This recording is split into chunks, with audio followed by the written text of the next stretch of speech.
Hi, everybody. My name is Bryce Rankins, and you're listening to Episode 2 of Sneaky Geek.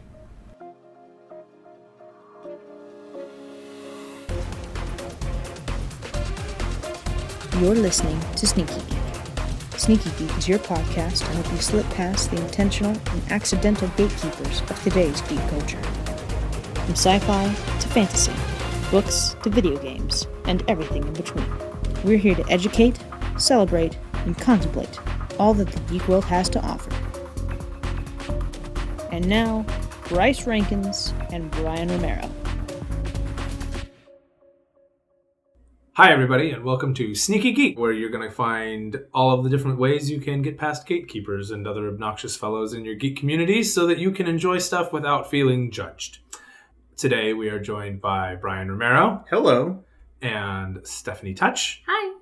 And they both joined me, or rather I joined them, at Comic-Con this year. And each of us has our own Comic-Con experience? Level of experience. Yeah. And I'm definitely like level 1 for sure. And you guys have run up those ranks for a long while. Kind of. Stephinie, you worked at Comic-Con for a while. Oh, yeah, no, this was my first year attending as a normal person. As a normal person. See, and I was the opposite, because I've gone the last 5 or 6 years, and this was my first year working. So, yeah. Yeah, I know. We switched places this year. Yeah, we did. How many years did you work? I think it was about 5. As? I sold comic books. Okay. And you did this through like an independent guy? Yeah, he actually sells comic books out through his house or something. Oh. Like he only does conventions, and then he'll sometimes have like a comic book yard sale, like from his garage. So. That's kind of neat. Yeah. That's super cool. And you did that for how many years? 4 years? 5 years. 5 years. Like 5 years. So this is your 6th year at Comic-Con. Yeah. When was your first con?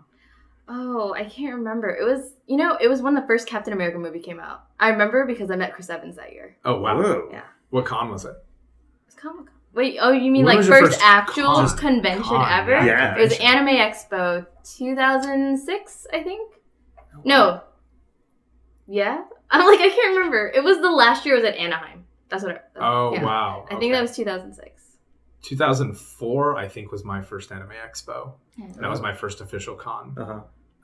And that was when it was in the Anaheim Convention Center still. Mm-hmm. And then I went again as an adult, relative term. And I don't know, whenever I went with you, I guess. Yeah, I think that was like 2010, 2011. Something like that. And then, Brian, your first convention? It was the Bakersfield Comic-Con at Stockdale High School inside their cafeteria. Wow. Wait, Bakersfield Comic-Con has been around that long? Oh, Yeah. 20 years. This is their 20th year. Yeah. Oh, Shout I had out to no Bakersfield idea. Comic-Con. Your 20th year is this year. Doing it up big now. Wow. Like, they've moved through the ranks. Nice. I should go check it out. So Bakersfield Comic-Con Yeah. was your first one, and then you went to Comic-Con for the first time in 2003? Wow. So it was right when they were in the middle of filming episode 3. We went on Star Wars Day, and they showed a behind-the-scenes thing where everybody saw like the first deal of, or the first like shot of Hayden Christensen in the Vader like getup. Wow. And it was pretty awesome at the time, and then like a year later it wasn't. Yeah. much. A year later, he As yelled much. no and fell to his knees dramatically. That's another podcast. That is Let's not get into guaranteed that. another podcast. But I think it was cool because there was we walked right up. We paid $20 to get in, and then we were just in the convention. It was still at the San Diego Convention Center, which was cool.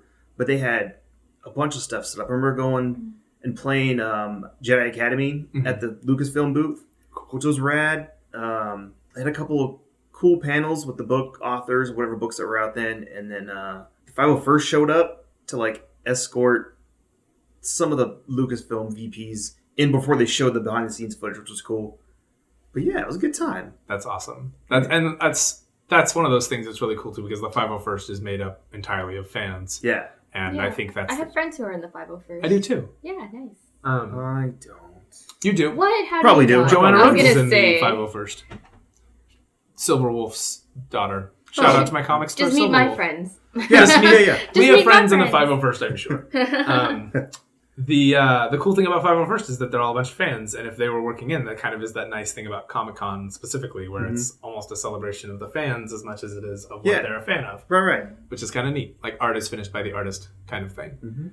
Okay, so you worked for 5 years and then finally got to come as a normie. Yeah. You went for 6 years, 5 or 6 years, and now you went as an employee. Worker there, yeah. Yeah. Which was cool. And different. And you were not distributing comics. You were working in a booth for a big old. It was kind of booth. small. It was big. It was small. It was big. It was small. There was a lot of stuff going on. It was medium. It was medium sized. It was all right size. It was just right. Yes, Goldilocks the booth. Yeah, but yeah, so it was cool. It was interesting being on the other side. Because you totally work for. Yeah, totally. Yep. I'm going to beep it out.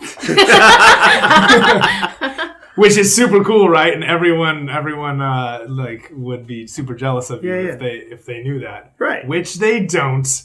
Censorship win. I might cut that whole thing out. I don't know. We'll see how it works. We'll see how it goes. Yeah. Okay. So you worked at a booth this year, and you got to see some of the most intense chaos because your booth was located pretty much in the right in the middle of everything. So like when DC had their big old surprise with everybody, like there was yelling and screaming in a mass rush. Yeah. When Marvel had theirs, you had a big nasty when Marvel one. had theirs, it was the same crazy. sort of thing. Boom Studios was right around the corner. Yeah, they had signings there the whole time. Yeah, Alex Ross was pretty close there, and he always has some cool stuff because it's Alex Ross. Like, come on. And his booth really stepped it up this year. Like, yeah, it was way different than the last couple of years. I know. The past years, it was just like 4 tables or something that created a square, and you just walk up. This year was and like look a at straight up like. Yeah, it was like a mini art gallery. Yeah, it was really cool. That was yeah. So for those of you who don't know, Alex Ross is a comic book artist who has by far some of the most gorgeous and hyper realistic art you're ever going to find. Paintings and he does a lot of really beautiful covers. He's done some really great stuff for DC and Marvel. Kingdom Come. Pretty lately. Kingdom Come was a gorgeous piece of work. He's been doing Avengers the last year. Really? And they've been awesome. Yeah. Yeah. And he's just incredible. He's an incredible artist. And he's so incredible that he gets his own booth instead of just an appearance. Yeah. And he has or a small little table in Artist Alley. Yeah. Did anybody go to Artist Alley? I didn't get to go in. Alley. What? I went to go see I met Jim Chung. That's right. You met Jim Chung. I met Jim Chung, and I went to Patrick Ballesteros, and got one of those cute little drawings. There we go. Okay. So you met Jim Chung. You met. Oh, I didn't meet Patrick Ballesteros, but he was at the booth, and I got one of his drawings, and that was really cool. That's super cool. It was the one with all of the different superheroes and just kind of from different girls from nerd fandom. With those, those pussy hats or whatever? You know, the pink ones that during the women's rally and stuff that was going on, the women's march? Yeah. Okay. Very cool. Yeah. It's super cute. They all had signs and ticketing. Go to, sorry. Yeah, no. I didn't go to Artist Alley, but one of my family members was over there, Tess Fowler. She's got a cool new book starting up. At least I think she was over there. I don't know. She came and visited me and Chris, her awesome husband, who's my actual cousin there. But they do a bunch of cool stuff. So your cousin was... My cousin was there. Yeah. She has a new book coming out. Go check it out later. Cool. So, we've all had our own different Comic-Con experiences. What was your absolute favorite part of Comic-Con? Mine? Probably working the booth and then seeing all the fans come around and being excited for what was going on. That was kind of a cool perspective to see from the other side. Right. Yeah. What about you, Steph? Getting to meet Jim Chung and shopping. Yeah. I got to do a lot of shopping this year. I didn't get to do any shopping. I don't actually usually shop at Comic-Con because I'm so busy working that I buy 1 or 2 things and somehow always pick up a bunch of free things. But this year it was just buy all the things. I was just whatever, charge it. Yeah. Yeah, my credit cards went right back up at the end of Comic-Con. I guess that was a good thing about me not buying anything. I didn't get to charge my credit card too much. Nice. Yeah. My favorite part, I think, has to be the people I met while I was at Comic-Con. I mean, I saw so many cool things. I saw Stan Lee come out and say Excelsior and be very sweet. And I saw artists for comic books that I just absolutely adore. I saw cosplayers that I absolutely loved. But I think the best part was I came into a panel late, and I sat down next to somebody and I talked to her about what was going on and what I had missed. And when we got out, she was like, let's go hang out real quick and I can show you all the things that they talked about that you didn't get to see. It's awesome. And I found out that she missed the panel that I went to 2 days prior. So we kind of just exchanged what we saw at the panels while we walked around and shopped. That's awesome. It was super cool. And then we went to the Estelle sing-along and I hung out. And that was really cool, going to the Estelle sing-along. Yeah, so Estelle is a character in Steven Universe. And she's also an actual pop singer. Yeah, she's an actual pop singer. Right, so is Dee Dee Magnell Hall, who also plays a character in Steven Universe. She was in a small inter-ethnicity boy-girl band called The Party, I believe. I'll fact check that later. You know what? If I'm wrong, tweet at me. So Estelle sang American Boy, and she actually performed American Boy at the sing-along, but she was performing a song that she sings in Steven Universe because it's a musical show, and everyone loves it for its music. It's nominated for an Emmy for its music. Very cool. Yeah, great. Not just for its music, it has really good story content. Oh, yeah, but specifically nominated for their very awesome musical episode. Yeah, they do have awesome music. Very catchy songs. Not to go into super bitch about everything mode, but what didn't you like about Comic-Con? As usual, there's too many people. I know that's been the major concern for a lot of people. And I know a lot of the old school people from the 80s, 70s, 80s, they're like, oh, Comic-Con used to be super small. And yeah, it's very cool. It's grown to this huge thing that pretty much includes almost everybody and everything, pop culture wise, which may or may not be part of the problem. But there's a lot of people, and you're going to have to line up an hour and a half, 2 hours before a panel you want to see. Hall H, people lined up a full-on day before. You basically have to stand in line just to stand in another line. Yeah, that happens a lot, to buy or just things. walking around. There's so many people. I working in one of the booths, I end up seeing somebody have a panic attack because there's so much going on. And it was intense. Yeah. So that was different. It was interesting. Yeah. How about you, Steph? I agree with Brian. Lines, people, and also it sucked because all of the exclusives I felt sold out almost instantly. Some places weren't as good about distributing it as others. You told me you showed up within the first 20 minutes and all of their things were gone. Yeah, for several different things. One of the places I went to, I wanted to get this cute little bunny rabbit thing that had Wonder Woman's tiara, Oh, okay. And I got there literally first person at that booth. I ran up there and they were just like, oh yeah, we've been sold out since Friday. I was like, I didn't even come on Friday. That's awesome that you guys sold all of your product in 2 days. But it would have been nice if they could have distributed it. Yeah, if they rationed it out so that people who didn't or who couldn't have gone on Thursday and Friday, and had gone Saturday and Sunday, if they could have gotten to their product too. If I had known, I would have just legitimately pre-ordered it online. But I wanted it to be part of the con experience, and apparently that was the wrong way to go. Although technically, I guess it is part of the con experience. Missing out? It is. Yeah. It is. The con is full of FOMO. Yeah. And you spend a lot of time, I realized this year, worrying that you're missing something that you really wanted to see. On that note, the Art and Origins book for Steven Universe was selling out every day. I went on Saturday morning, I want to say at 10:30, they had already sold out. But they said, we sold out of today's stock. Right. We will sell more tomorrow because they wanted to make sure everybody was. So I like that they planned it that way and they were able to tell me that. And I happened to know somebody who was inside and he said, hey, as soon as the exhibit hall floor opens, I'm going to have a badge, but can I come buy this for this guy? And he did. And it was really, really cool because Dave did that. So thanks, Dave, from the future. So, Dave, what was your favorite part about Comic-Con?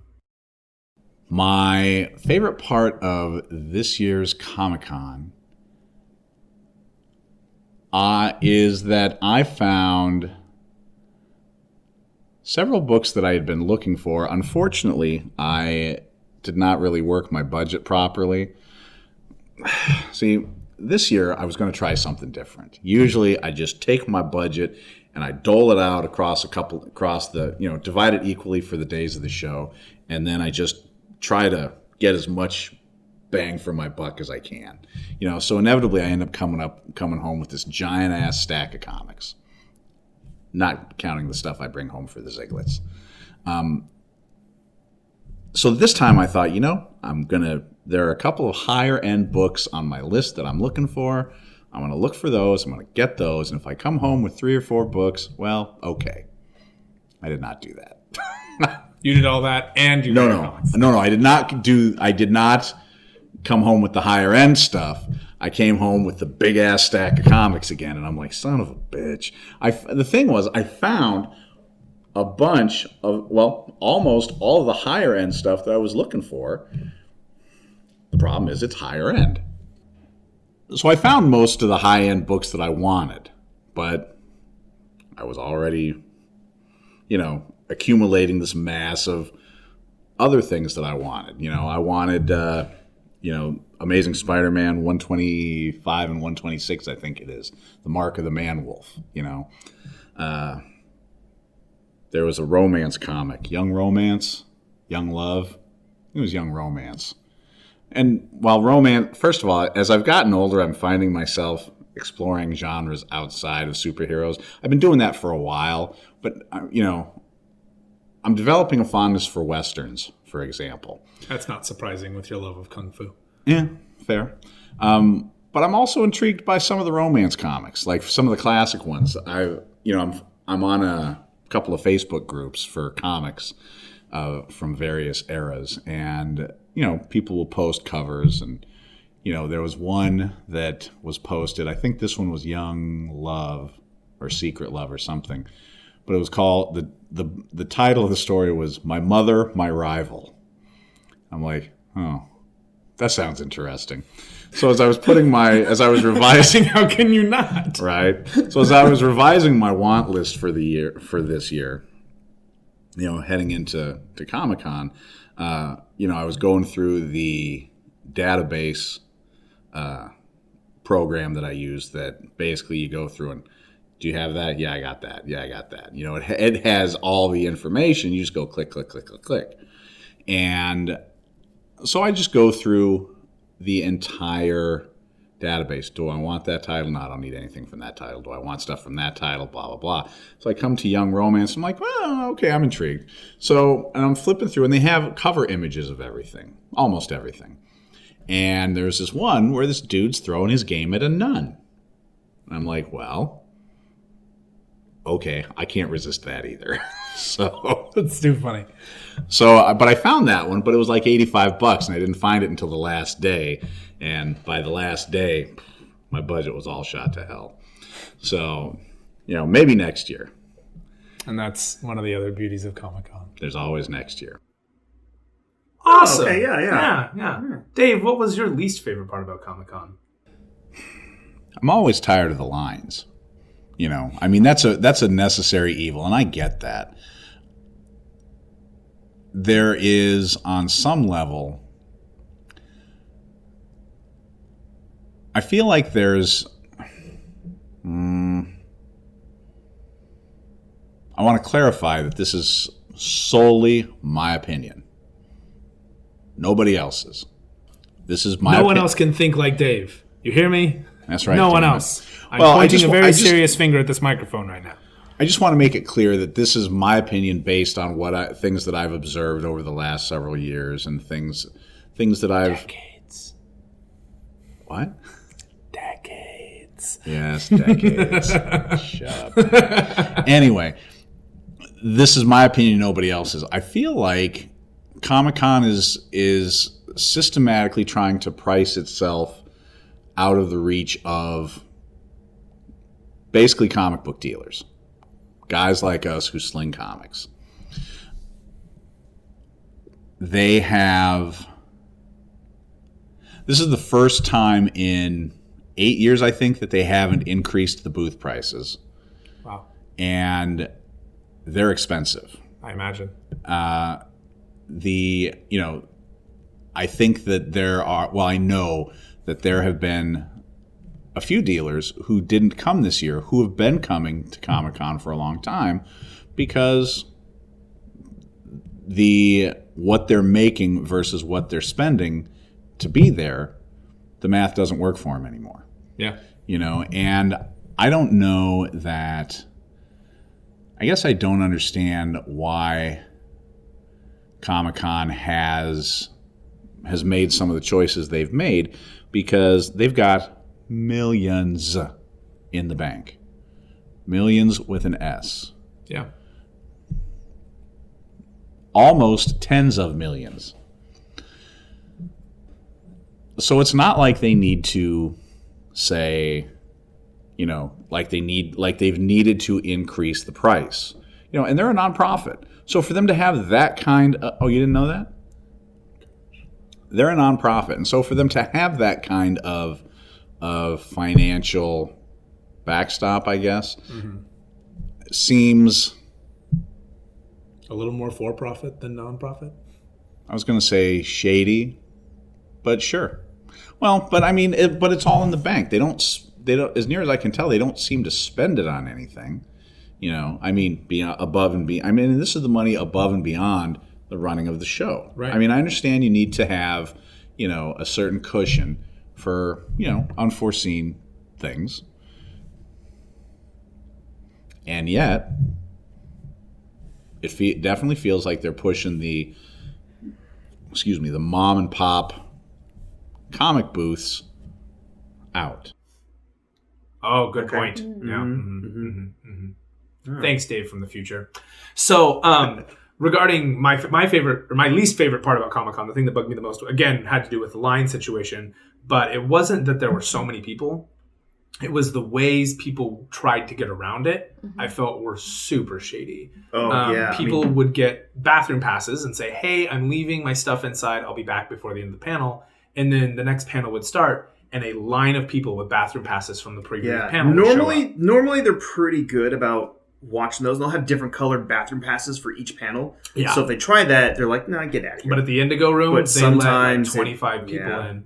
And it made me realize how quickly irritable I can be around large crowds when people start intentionally, sabotaging everybody else's good time for their own enjoyment. Yeah. So eventually I did get into the panel, which was nice. But I mean, being at the front of the line, not being good enough is not okay. I understand when a panel's full, but when you watch a literal line of human beings just parade through, and you're stuck there, that can really stink. So it sucks that you have to kind of see that part of the human condition, but at the same time, like, Dave lost his wallet, and somebody got it back to him. Right? Yeah, and that's nice. That's really cool. With everything still in it, you have thousands of people there. Yeah. There's the chances of that happening could have been so low, but they're really good ones. You gonna go back? Where are we going? Are you gonna go back to Comic-Con? Oh, yeah. I think so, yeah. Like, it was really cool working it this year. You gonna go either back way, as a normie or as a worker? I'm kind of down for both. Maybe you try to do like a split shift? Maybe, if they'll let us. But now that I've done it working, I can like pace myself better. As we said in the booth, like it's not a sprint, it's a marathon. Oh yeah, so it takes a toll on you. Oh yeah, every year, like 2 weeks later, and I'm barely leveling out. Oh, seriously, yeah. Like after I would finish working Comic-Con, I'd be like dead. I'd be so exhausted because I think, like when people think that the con is over because it ends like 5 o'clock on Sunday. It's not over. No, because we have to break down everything too, and then that takes forever set because of like day, Freeman and get like there early, set up for the day. Yeah. After it closed, there's a lot of behind the scenes stuff that go on that I think a lot of people don't realize. Yeah. After it closed down, I had to stand outside because my phone died. Oh right. And I was waiting for Brian, and I knew I had to wait for him to get done. And so I ended up becoming this like unofficial doorman for everybody. And they'd be like, all these guards would be like, hey, you can go in. I'm like, I'm not. I'm just being this guy right now until my buddy shows up. But it was really cool. It was really cool to see all these people coming in and out. And I heard one guy say, like, he said, I'm never doing this again after this experience. This was just awful. And like I just turned and I said, I'm really sorry. Like, I hope you change your mind. And he kind of looked at me like, maybe I will. Like, that's funny it's because nice just for a brief moment to see. He kind of was like, I never thought of, like, I'm not thinking about everybody else right now. I'm thinking about me, and I hope maybe he does come back. I know it's maybe funny preps better. that you say that because, and people ask me all the time, like, how do you feel after it? And like, do you really want to go back? I'm like, honestly, I look at it like Vegas. You're there, you really want to go, you get there, you do everything. Sunday comes around, you're like, I'm exhausted, I hate everybody, I'm tired, a little bit hungover. I just want to go home, and I don't want to do this for a long time. And then a week later, you're like, that wasn't that bad. And then 2 or 3 months later, you're like, winter tickets on sale? When are we getting our badges? And then you're kind of ready to roll again. Yeah, I definitely was not prepared for the physical toll it took just as going as a civilian this year.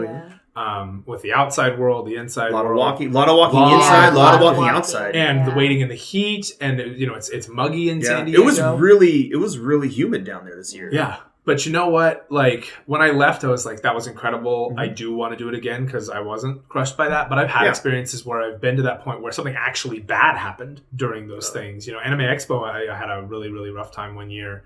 And sometimes you let that bad experience can linger. Being just exhausted is one thing, but when something you don't want to happen happens, that can linger. But there comes a point where your brain, forgives the universe and says, that doesn't mean everything in the future is going to be that way. And I think that's something about Comic-Con that I really those bad experiences that you do have don't outweigh the really good ones that you have. Not the people that I met, not running into Steph, not being able to come and do giveaways at your booth.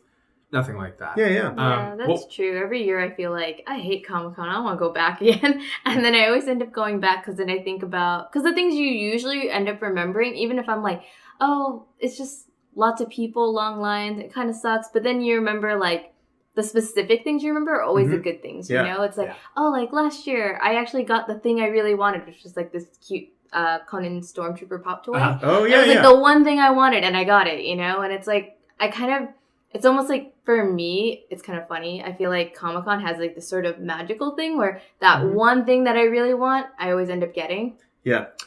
When we started, about a week before we left for Comic-Con, I sent a group message to Amir and Tate and Brian, and I said, these are the 2 panels I absolutely must find a way into.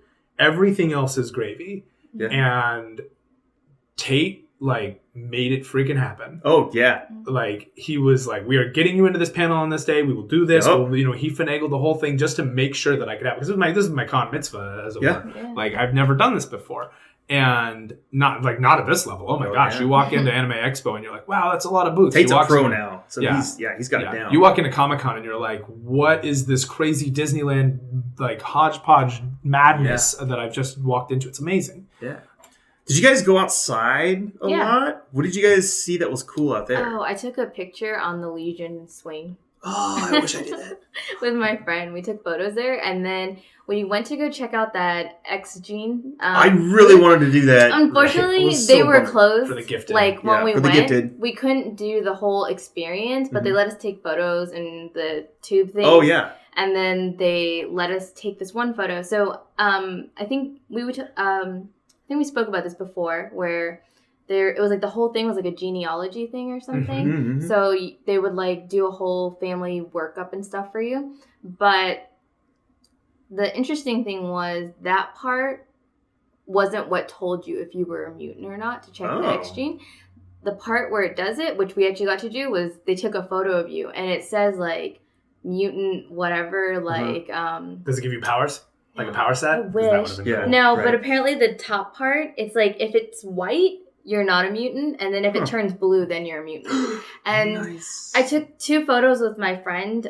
His name's JJ. And both of them were white. And I blame him. I was just I swear to God, I'm actually a mutant. And you're just ruining it for me in the picture. I want to go back and take a photo without you. Yeah. I'm not a mutant. This is crap. It's like when you get off of the Star Tours and you're like, I know I was the rebel spy and I don't know what they were thinking. I appreciate that other guy taking it for the team there. Yeah.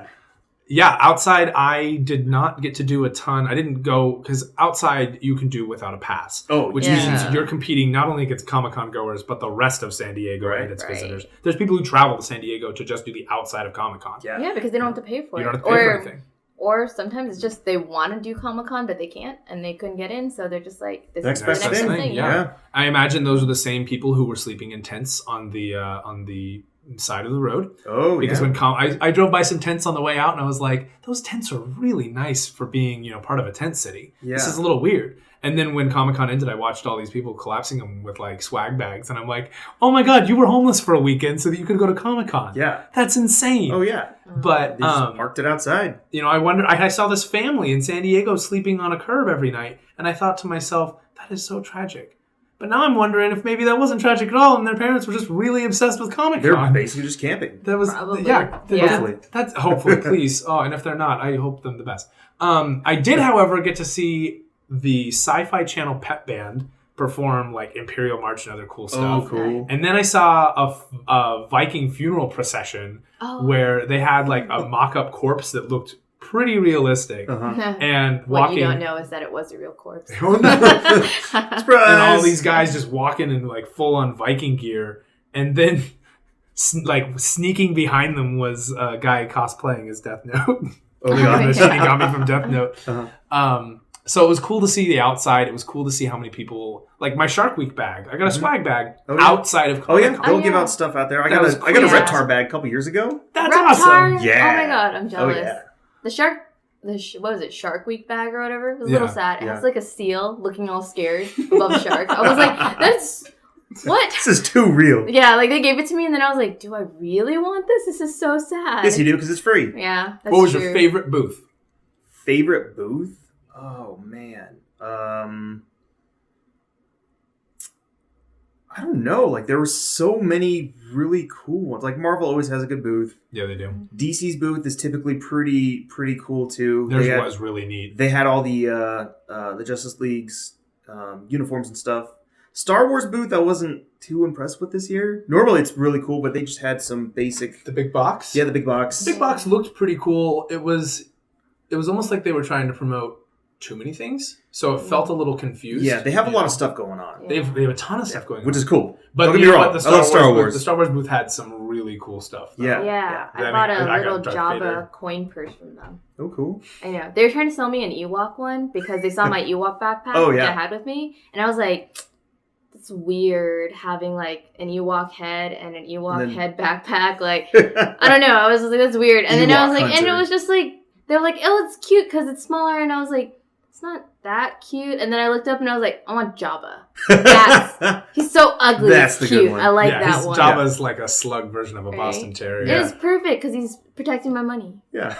Yeah, I got a hut on the case. Yeah. Well, what was your favorite booth? I saw Stan Lee at Marvel. That was really cool. Yeah. I don't know that can be topped. But as far as conceptually, like, I think I liked the concept of the mystery box booth. Oh, okay. So, like, just because everyone's walking around with these boxes with Which these one? weird shapes. And there's this There's so one. many. There's a bunch of particular- different mystery Yeah. boxes. There's one particular booth that had a Nintendo controller booth with Nintendo themed prizes inside. Steven Ooh. Universe.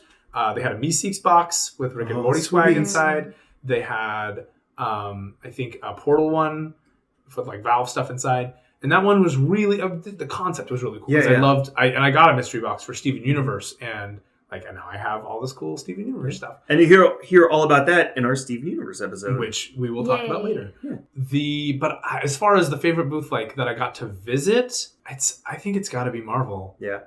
I mean, They always do it up. there were giveaways. I got to meet the guy who voices Soldier 76, and he recorded a sound clip for my new Comic-Con friend. Shannon, you're awesome. I met a ton of other people. I got to meet a ton of people who were working like at the booth Uh-huh. because they were just all so freaking cool. And it was like, oh, hey, I know this guy now. Yeah. And then suddenly like the web of who I knew working the booth because I walked past it so many times because I'm a Marvel You guy make more than friends. a DC guy. You Yeah. do. And they were really cool. I got, a lot of cool swag from them, but more importantly, it's just a good vibe going down at the booth, I think. Yeah. That was really nice.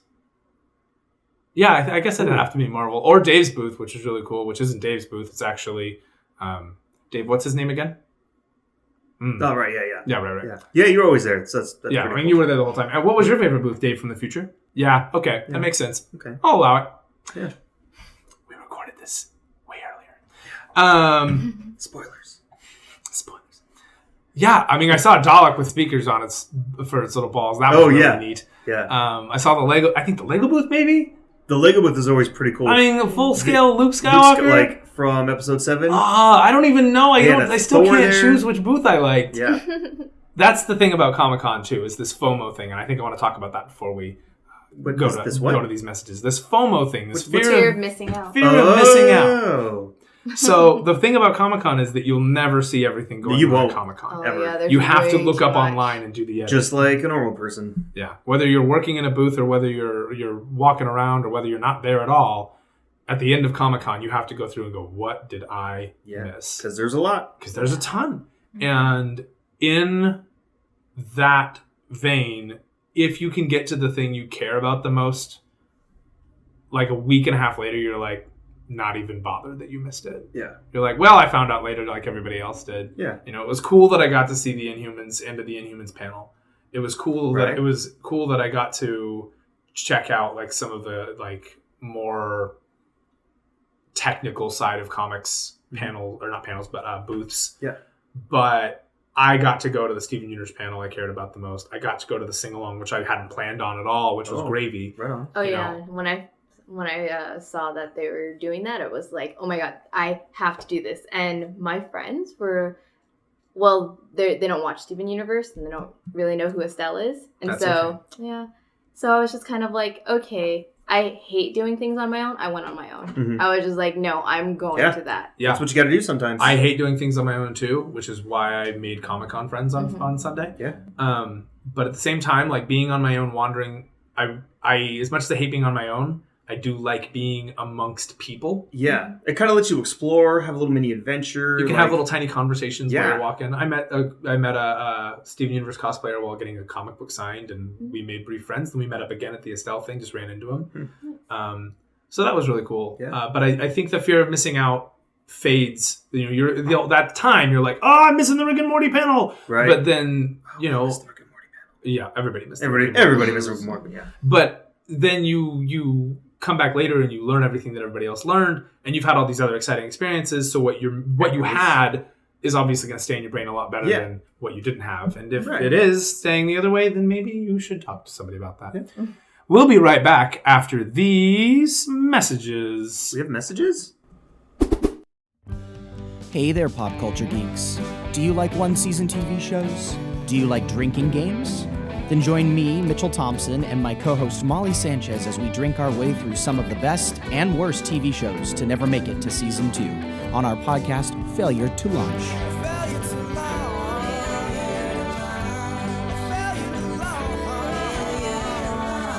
Available anywhere podcasts are served. And we're back after those messages. The thing with cons is they're starting to be the popular thing to do. Mm-hmm. Yeah. And so a lot of people are starting to go now, which is kind of cool. And I think like most things, they expanded to a point where they expanded in the wrong way, which is when we had things like Pretty Little Liars and Big Bang Theory on there. Like there was, I mean, Big Bang Theory is at least somewhat nerd related, but I'm sorry, these types of shows really don't have a place at a comic convention. No. I don't think. And now they've narrowed it back down to like sci-fi fantasy and things related to comics. So like Riverdale's not really sci-fi fantasy, but it is Archie Comics. Archie Comics. Yeah. And Archie Comics, like, I mean, they have an entire brand of comics. Archie Comics is a huge thing. So if Riverdale comes on there, okay. But like Pretty Little Liars had no place. So for a long time, I refused to go to Comic-Con because I didn't want to go to TV Con. Pop Culture Con, yeah. But now when you're going around San Diego, all the banners for Comic-Con say celebrating the popular arts. So it's like straight up, it has become a genre of art as far as they're concerned. And if it fits within that genre of art, of something that relates to, in some way, sci-fi, fantasy, or some relation to sequential art, such as comics, then I feel like then it fits in there.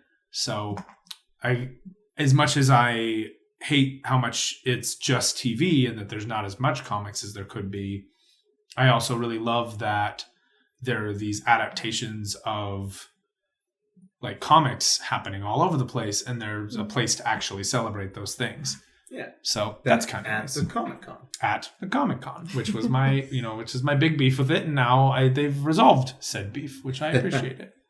Yeah. So giveaways, comics versus not comics. They're not really giving away a whole lot. There's a lot of panels. Panels was actually where my brain was. Yeah. So there was a ton of panels. Yeah.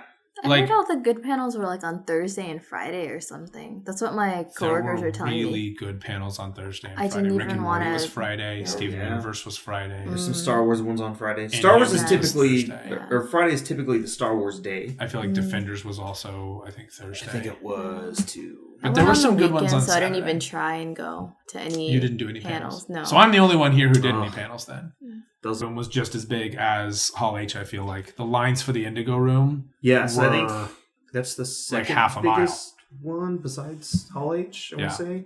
Steven we Universe went. was in there. Yeah, we saw a couple years ago. We saw the Firefly reunion panel in there. Mm-hmm. There was a community panel. There was an Avatar panel, and it was packed. Yeah. I didn't get to go to this year because I was busy working, which I was kind of bummed about. But I was busy shopping. yeah. I did get to go. I went to the last half of the Inhumans panel, which then told me that I could go see basically all the clips from the Inhumans panel in a tiny pop-up theater over at Horton Plaza. Nice. So I then went and got free food and watched the opening clips from the Inhumans, which we'll get to in a minute when we talk about previews. But Cool. I saw the Steven Universe panel, which meant I saw all the previews for Save the Light, the new season, and as well as like a clip, which was really cool. And I got to see a live singing of AJ and Estelle singing Here Comes the Thought with Rebecca Sugar playing on the ukulele. Oh, cool. I have it on video. I'll show you later. And then I didn't do any panels on Saturday. And then on Sunday, I did the Art and Origins book for Steven Universe, which was cool, but not nearly as exciting or as fun as the pop-up concert, which we both went to. Yeah. Which is another aspect of Comic-Con that's really, really neat. All the we'll come stuff back to going panels, on. but everything outside of Comic-Con. There is almost more to do outside of Comic-Con. There's inside. Yeah. The last few years, because badges are so hard to get, I'd only get like a Thursday badge or a Thursday and Sunday. So Friday and Saturday are obviously harder to get because those are typically the bigger panels. Right. But there's plenty of stuff to do outside. There's a Game of Thrones kind of experience, they call it, and it's different every year. One year you put on the Oculus and they put you inside the lift going up the wall, and you go up the wall, and it was nuts. And you can go like a 360 view. You're looking everywhere. And you get to the top, and it like rushes you forward to the edge, and you're like, "Holy crap, this is really tall!" But you're looking around like, "Oh, this is nice and pleasant." And then there's like a fireball coming because there's a war, and then you get hit, and then you fall, and then you like, "Holy crap!" And it was nuts. And then you're like, "Okay, you're done." VR is crazy like that. Yeah, Game of Thrones VR. yeah. This year there was a Westworld experience too. I don't know about with. I didn't get to go. This was outside. This was outside in one of the hotels. But there's always other random kind of Netflix mini had panels. One? Yeah. There's always the last couple of years. There's been an obstacle course. Last year you can get a free shave with a straight razor. Oh, that's so weird. Yeah. So random. Yeah. Right. Yeah. It was for I can't remember what they were advertising for, but it was there. Like Luke Cage or Barbershop, something like that. Yeah. I Something think like that. Pops Barbershop. That's so cool. And what was really cool is how into it the whole town is too, because like Gaslamp, corridor is filled with shit. We had the Netflix experience, which had a Stranger Things. They had the Upside Down. Oh, They had a Defenders experience as well. right. They had Kong Skull Island. They had all this other stuff that we've just talked about. They had the gaming experience, a bunch of little stuff for little kids too. Yeah. Plus, all the shops have specials. Yeah. Shoot, even businesses had like Pow and Kapow and Wham. Yeah. Just posted in like their offices and Right. on the cubicles. The whole town's into it. They're having a blast. Yeah, well, I mean, they make them a lot of money off of it. But that's like the thing, whole town. is now they're making a lot of money off of it for another reason. Is this is something you can do at Comic-Con without paying for Comic-Con, which means the line to like the Stranger Thing exhibit could take 4 hours. Oh yeah, we stood in line. Well, I crashed with my cousin X because he'd stayed in line with some of his friends that didn't get badges for the Game of Thrones thing. So we'd kind of hopped in line. But no, last year we probably stood in line for a good 2 hours before, and they were in line for a couple hours before that. Because you're competing not only against Comic-Con goers, but you're competing against people who couldn't get into Comic-Con, which means you're competing against pretty much the world. Everybody else. And then there's cosplayers outside. That's a big thing at Anime Expo. Is like you can go to Anime Expo and spend 4 days having a blast, never walk in the exhibit hall, right? Because you are, you're taking pictures with cosplayers, you're hanging out, watching. There's meetups and all. You make this a lot of stuff. friends. I think I made some really good friends at Comic-Con this year.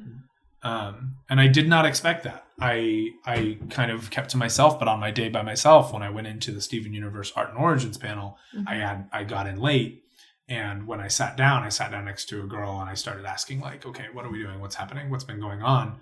And she was like, oh, we're talking about the book. And I was like, oh, cool. I bought that yesterday. Yeah. And I pulled out the book. She didn't have it. So she went through with me page by page and said, like, on this one, this is what Rebecca was talking about. And on this one, this is that's really what cool. Ian was talking about, which was so cool. And then it was kind of like, okay, so you're going to that Estelle meetup later, right? And she was like, yeah. And I'm like, we're Comic-Con buddies now. Let's go through the whole place. And I bought my Comic-Con mystery box for Steven Universe, which was super cool. They were all over the place. Yeah. Instead of getting free things, you pay $35 to get a bunch of random things. Yeah. And there was some cool stuff in there. I mean, I got my pin quota filled. I got as many as I really would want. I got some figurines. I got a mug. I got a shirt. There's lots of really cool stuff. And I'm not a fan of those boxes. I like to know what I get exactly. Like, I don't like the surprise. I get that. Yeah. Loot crate's been iffy lately, from what I've heard. I think if I was to do it regularly, I would want at least to be told you're guaranteed to get this, this, and this. Yeah. If you say you're going to get a shirt, a pop figurine, and some buttons, and then maybe 3 or 4 other items. I don't care how big or bad the other 4 items are. I want to know that at least I'm making, if I'm spending $35, I'm going to get a $15 shirt and a $20 pop figurine and then some other stuff. Right. I want to know that I'm at least getting my money's worth, and I want to know that I'm doing, something somewhat wise with my money. But in this case, I knew that almost every single one of them had a lion piggy bank. And I really wanted a big lion piggy bank, which it was in there. And I knew they would have a couple of items that weren't Steven Universe related. And the items that I got, only 2 of them were really that great. I'll probably sell the other one. But it was fun because like people were carrying it around. It was like, oh, what'd you get in your box? What's in the box? What's in the box? I think people made what's in the box jokes like all weekend. Yeah. I think I did that too. Yeah. But I did like a tiny unboxing video just for the heck of it, like with my new Comic-Con friend. And then when we were at the Estelle concert, which was this crazy, super positive experience, which kind of felt a little bit like a weird musical gay pride rally. Oh, yeah. We all got shirts that said, I am made of love. I got there a bit late. So the guy was telling us that all he had was a children's small left. And I was like, just give it to me. I don't care. I'll cut it up. It's fine. No, it's fine. It actually fit. I figured. I was like, yes. I got there like an hour and a half early, but they were trying to cover as many logos as they could. And the back of my head is all over that video because I was in front of the camera. You're so lucky. You can't see me at all. I'm like completely hidden by the sea of people because I was too short to see anything. And, all those taller people would just kind of crowd in front. Yeah. Yeah. I stayed toward the back because I knew all the people in front of me and they would have been very mad at me if I decided to stand in front of them. I mean, I was a little lucky. There were some people who were in front of me who like were a lot taller, but they were like asking me to go in front of them because they felt so bad for me. And like I heard them talking about me. I'm just like right in front of them and they're like, she's so little. I feel so bad for her. I would hate to be her. And I'm like, I'm right here. I'm right here. I can still hear things. I just moved in front of you. Make some friends, meet some nice people, have them talk shit about your height. So yeah, outside of Comic-Con, super cool. Inside of Comic-Con, the panels were great. At Comic-Con, there was a lot to do as far as like purchasing stuff, and there was a lot of waiting stuff, in comics, line. a lot of waiting in line. Again, that's nothing new. Yeah, that's nothing new. But I met some cool voice actors. I met the creator of Sailor Moon, or the writer of Sailor Moon Crystal. Oh. I met Brock. I talked and hung out with those two people. I met a woman who's working on the new Dark Crystal show for Netflix. Sweet. And just like hung out with these people. There's so many people from the film and comic industry that one of them is bound to work on something that you are interested in. Right. Yeah. And what's so cool is because there's so many, the big ones take away a lot of that celebrity problem for a lot of the little ones. When I met the Sailor Moon Crystal woman, like I talked to her about voice acting. Mm-hmm. I was able to have just a kind of one-on-one conversation about who she likes as voice coaches, who she vouches for, who I should go to so I can be vouched for. Yeah. And I don't think you get that ability to do that in maybe smaller cons all the time if they're the only person there. True. When they're no longer the big voice. But at the same time, like I've been to a really small convention where there was maybe 5 guests total. Mm-hmm. And of those guests, 3 of them, I wound up talking to after the convention was over, like over Twitter and email. So, pros and cons, but it's cool that like there's just so many of them. Yeah. Did you meet anybody like relatively important? Oh, I actually met Jim Chung. He did the art for Young Avengers, the James Crusade. I was so excited to meet him. I actually had decided beforehand that he was like that one person that I really wanted to meet at Comic-Con this year. Yeah. So I looked it up to see where his booth would be and stuff. And fortunately, he listed it on his Instagram. And I was like, oh, thank goodness. That makes it so much easier. Right. So that was like one of the first things I tried to do was just went over there. I had like issue 8 of Children's Crusade with me. Yes. And yes, very specifically that issue. And I went up to him and I asked him to sign it. And I flipped to the page with Dr. Doom. Yeah. Like, and he was just like, looked at it, and I was like, can you sign this page? Because specifically, it's like this little drawing of him, he's smiling, but it's like a ditto face. You know what I'm talking about? Like, you know what I'm talking about. Yeah. So I've read it. I don't remember. Oh my gosh. If you Dr. look at Doom has a ditto face? Yeah. I was dying when I first saw it. I was like, what is going on with his face?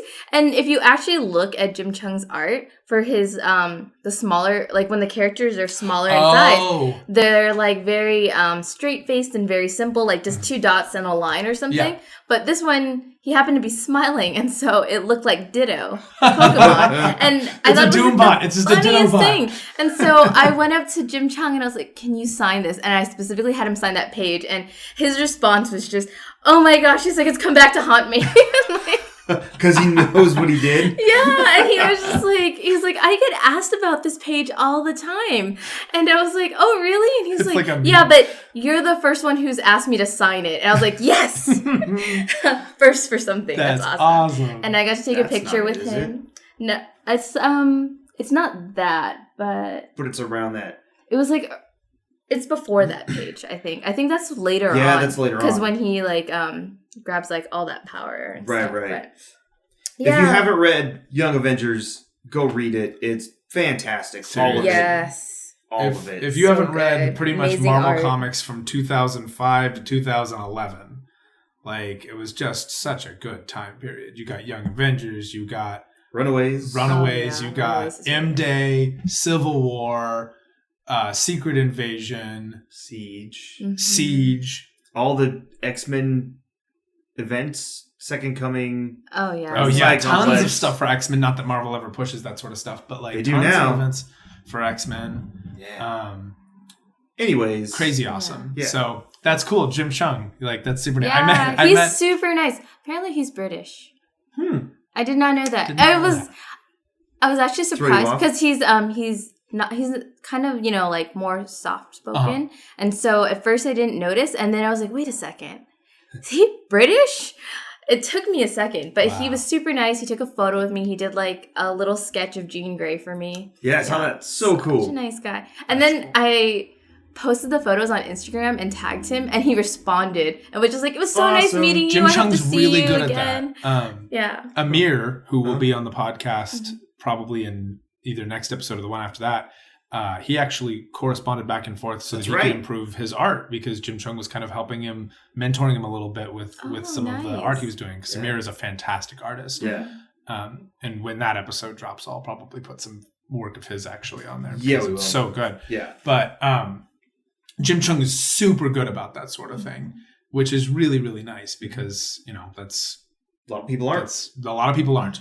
A lot of people are. And sometimes they are, but they're just like so exhausted from the con. Like I've heard that Peter Mayhew is one of the nicest guys around. But when I met him at WonderCon, he was really gruff with me. And, everybody was like, that's so weird that you had a bad experience. You must have just been having a really bad day. Which happens. And which happens. I'd love to meet him again. I have an autographed picture of Chewbacca, which is pretty dang cool. So yeah, you meet a ton of cool people. I met Rebecca Sugar, who I was really excited about it. But Rebecca Sugar is so socially, like, not the type of person to just jump out in front of everyone and start talking. Like, she's very quiet, very reserved, quite the introvert. And, like, she's walking with Ian, and they're, like, rushing to get back into the con. And they've clearly just, left. They're trying to cut through the crowd without being seen too much. Her signature curly hair is being covered up by an OKKO, hat. And I walk up next to her, like, and sidle up, and I'm like, hey, listen, I just want you to know that I really appreciate everything that you do. I'm going to try to keep this down low because I don't want you to be spotted by anybody.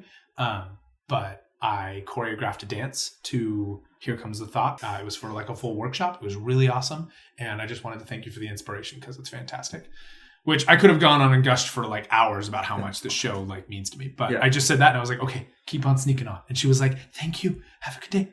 And, like, she walks away. And then my new friend Shannon, like, jumps in, and she's like, I love you, just so you know. Like, I just want you to know I love you and I love what you do. And I'm like, Shannon, I just got through being sneaky. Like, this poor woman needs to get to the con. She's trying to hide. Yeah. So, and, I mean, Rebecca Sugar is just... exploded. She freaking filled the Indigo Hall. There were people in Steven Universe cosplay quarter mile away in that line to the Indigo room, and they weren't getting in. Those poor people. Oh God, those poor people. But I did. What?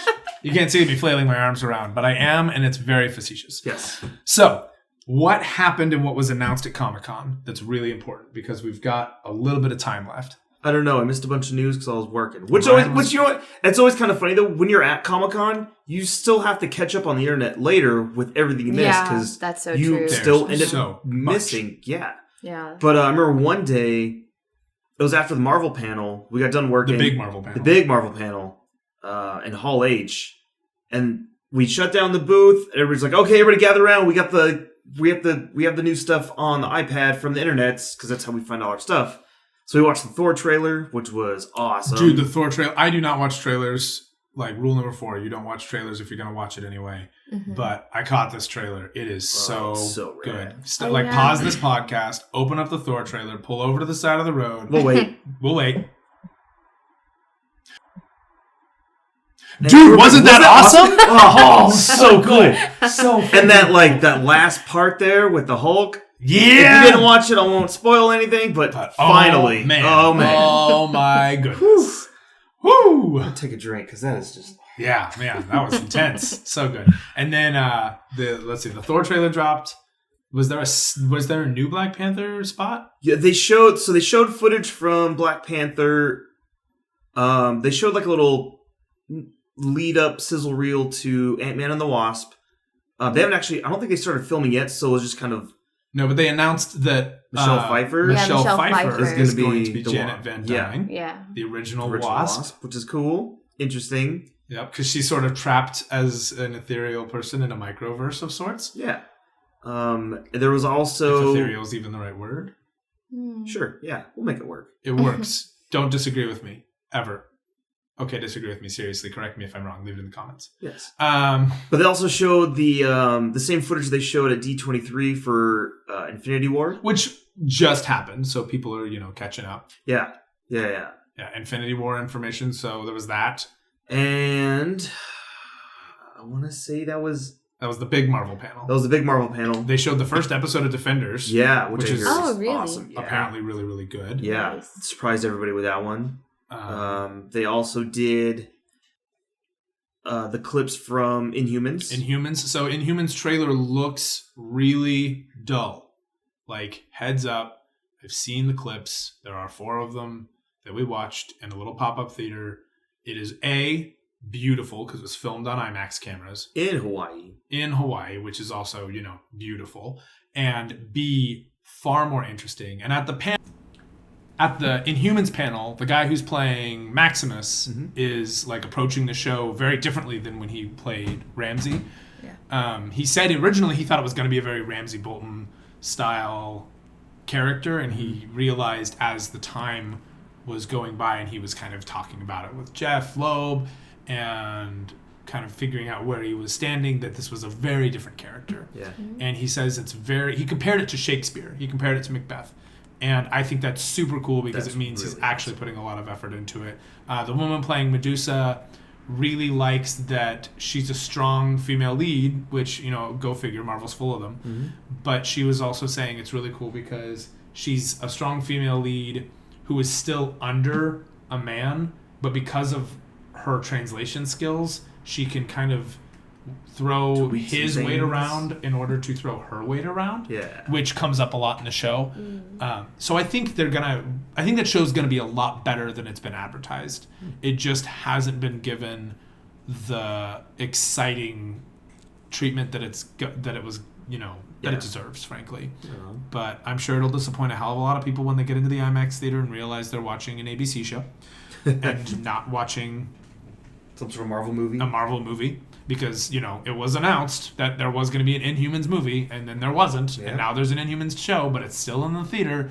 Someone's going to get confused. Someone's going to whine. It'll happen. Welcome to the internet. Welcome to the internet. So that was Marvel. They did it. They released all that. DC released Justice League trailer. Yeah. The Justice League cast came and hung out at the DC The booth. trailer was pretty cool too. Yeah, the trailer dug it. was intense. Yeah. Like, And really then randomly intense. funny, but like good funny. And not like we've recorded these later because we accidentally advertised it as a comedy funny. Suicide Squad. They announced Black Lightning and did Black Lightning stuff. Steven Universe showed a bunch of clips from the upcoming season because they're in the middle of a hiatus, which they seem to be every 3 weeks. Yeah, seriously. Like, you get 3 weeks of Steven Universe and then suddenly you have to wait 4 months. Like, it's, people will be like, oh, I waited so long for Gravity Falls to come back. And it's like, yeah, but did you do it 7 times? Did you? Over in the what other major announcements came out of Comic-Con this year? Star Still Wars? behind. yeah. Battlefront's getting that book. That just came out yesterday. Just came out. They were selling early copies of it at Comic-Con, Yeah, which was they really were. cool. I'm trying to think what They showed some of the new toys that are coming out. Not so much for the movies, but just updates to the Black Series figures, which are pretty cool. Yep. And what's cool about a lot of toys, when they announce the toys early, is it kind of gives you an insight into what might happen in the movie. Like, Yeah, that happened get last year for Rogue One. Rogue One, a lot of They information showed about Rogue One. I feel like Bodhi and Kate Iridu, 2SO were right? both. Is that the name of the planet? The last planet of the movie with the big old battle. Yeah. And the new AT-ATs. Mm-hmm. They showed those there, premiered those there, which was really cool. As I was walking by, I had no idea what it was. I'm like, what is this? He's like, oh, so we get to premiere this. And the guy went through everything, and I was just like, yes, please. Yeah. Yeah. That was last year's Comic-Con. Last year's Comic-Con. This year, I didn't get a chance to walk around the Star Wars toys too much. I did see a Darth Revan, and I saw an Ahsoka, but I think those are already out. But I know there were some other updates. There was a Qui-Gon Jinn, which was cool. What was really awesome was the Marvel Legends figures. I don't know if you saw that, but there's a big diorama. They always do a big diorama of something. And this had basically every fighter fighting AIM, maybe? I can't remember. But every figure was in a cool little position and a pose, or like getting stomped on, or getting punched, or getting laser blasted, something. But it was huge. It was probably a good 10 by 10 foot. Wow. There was a full diorama of old action figures fighting each other. So they had like Ultimatum, Magneto was in there. They had like I think Deadpool. that was part of the same thing, yeah. And they had, characters fighting each other in a bar and all these other buildings, and some people were sitting and watching. 2 characters were dancing. It was really fun cool, to watch. And there was all kind of in character too. Yeah, and there was a good 100 figures in there. Yeah. I feel like I missed this. This thing was massive. Yeah, it was. And it's cool because they always do it. Last year was similar. So the first year I went to Comic-Con in 2003. It was just before Episode 3 came out. And so 10 out of 10 stars, Kevin Smith. Yeah. You really love that movie. Yeah. Oof. Whatever, it led to the Clone Wars, and the Clone Wars was great. Which actually, that's what the diorama was. It was the Battle of Genosha, but then in toy form. So it had all of the Jedi and probably 100 clone troopers, the different kind of clone troopers, in this diorama thing, and it was so freaking cool. ARC troopers and shock troopers, storm troopers, and every troopers. That's awesome. Yeah. That's super cool. Well, that's pretty much Comic-Con in a nutshell. You meet people, you get cool free stuff, you buy cool not so free stuff. You see Mostly you cool buy, stuff. then you get free cool stuff. Yes, you have to buy it to get free stuff now. Especially now. Yeah. You get to meet some cool people. And not just people who are important and famous, but like people who are important into you, and not just like two of the people I met at Comic-Con. Like I'm still talking to. So you meet cool people, you get cool stuff, you get to learn walk around a lot. Yeah, and you get to, and if you're really good about it, you get to see stuff before everyone else does. And sometimes it's really nice to be the guy who holds the spoiler key. On the subreddit for Steven Universe, like I was God for like a day.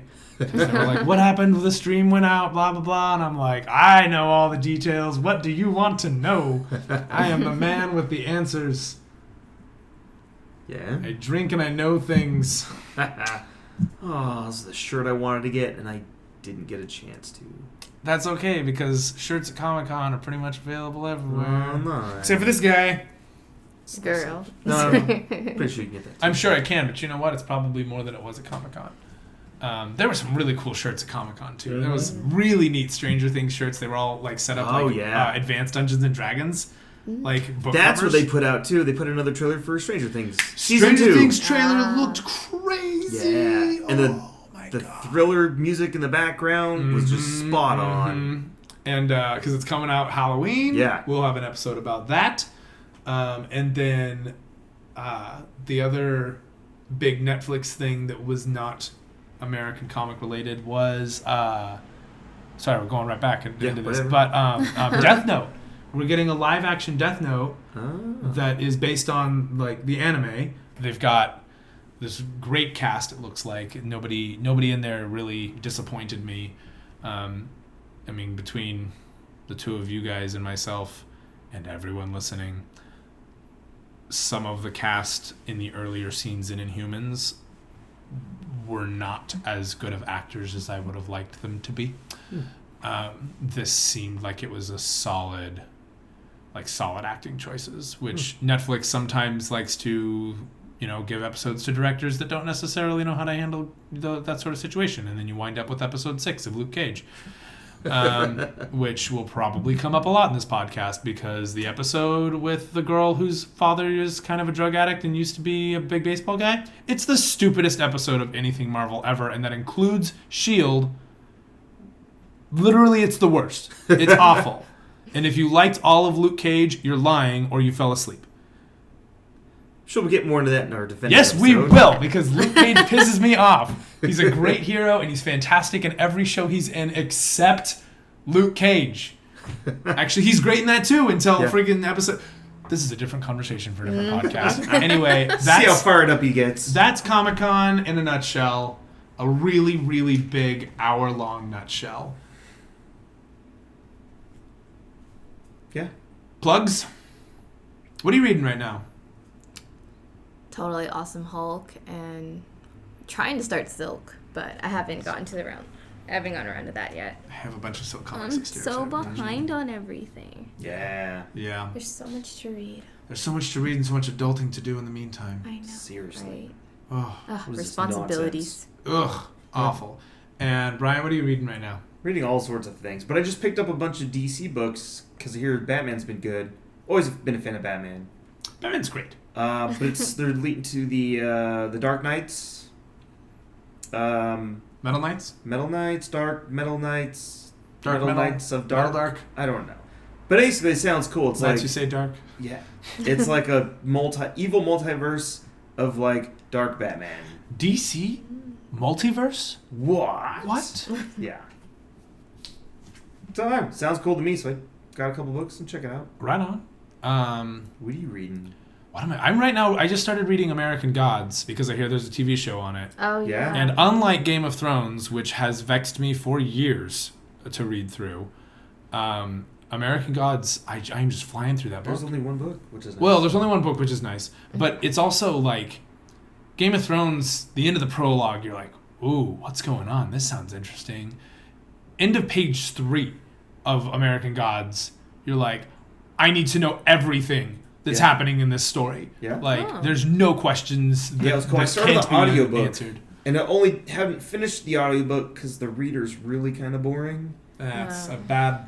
Yeah. But I hear there's a that's- better version, which I need to go find and finish it out. Because I don't like starting something and then just stopping. Mhm. Yeah. Hence why it took me a year and a half to finish the Game of Thrones book. Yep. And Speaking of audiobooks, Mhm. I'm listening to A New Dawn right now, which is the prequel Kanan and Hera meet story Star Wars Rebels. of Star Wars Rebels. And it it's is pretty good. so, like, the book starts off, this is audible. And it immediately starts playing the Star Wars soundtrack. And you're like, I am going to love this. Every Yeah. fight that involves a lightsaber, there's lightsaber There's sounds. lightsaber sounds. They're in a wow, spaceship. That's Yeah. pretty cool. There's spaceshipy sounds. Oh, it's so They're cool, at the yeah. bar. There's mumbling basic in the background and not so basic. Mm-hmm. I mean, I didn't hear anybody going mucho chakabaga, but you know what? That's okay.